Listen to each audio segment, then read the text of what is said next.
شریح بن مسلمہ نے بیان کیا، ان سے ابراہیم بن یوسف نے، ان سے ان کے والد یوسف بن اسحاق نے، ان سے ابو اسحاق سبعی نے بیان کیا کہ میں نے برا بن عازب رضی اللہ عنہ سے حدیث سنی۔ وہ بیان کرتے تھے کہ ابو بکر رضی اللہ عنہ نے عازب رضی اللہ عنہ سے ایک پالان خریدا اور میں ان کے ساتھ اٹھا کر پہنچانے لایا تھا۔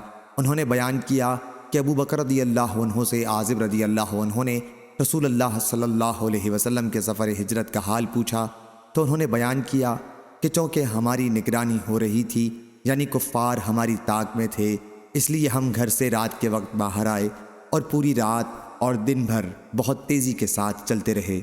جب دوپہر ہوئی تو ہمیں ایک چٹان دکھائی دی، ہم اس کے قریب پہنچے تو اس کی آڑ میں تھوڑا سا سایہ بھی موجود تھا۔ ابو بکر رضی اللہ عنہ نے بیان کیا کہ میں نے حضور اکرم صلی اللہ علیہ وسلم کے لیے ایک چمڑا بچھا دیا جو میرے ساتھ تھا۔ آپ اس پر لیٹ گئے اور میں قرب و جوار کی گرد جھاڑنے لگا۔ اتفاق سے ایک چرواہا نظر پڑا جو اپنی بکریوں کے تھوڑے سے ریوڑ کے ساتھ اسی چٹان کی طرف آ رہا تھا۔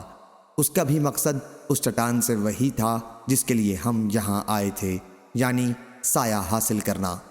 میں نے اس سے پوچھا، لڑکے تو کس کا غلام ہے؟ اس نے بتایا کہ فلاں کا ہوں۔ میں نے اس سے پوچھا، کیا تم اپنی بکریوں سے کچھ دودھ نکال سکتے ہو؟ اس نے کہا کہ ہاں۔ پھر وہ اپنے ریوڑ سے ایک بکری لایا تو میں نے اس سے کہا کہ پہلے اس کا تھن جھاڑ لو۔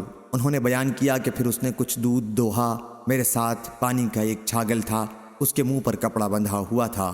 یہ پانی میں نے حضور صلی اللہ علیہ وسلم کے لیے ساتھ لے رکھا تھا۔ وہ پانی اس دودھ پر اتنا ڈالا کہ وہ نیچے تک ٹھنڈا ہو گیا تو میں اسے حضور صلی اللہ علیہ وسلم کی خدمت میں لے کر حاضر ہوا اور عرض کیا، دودھ نوش فرمائیے یا رسول اللہ صلی اللہ علیہ وسلم۔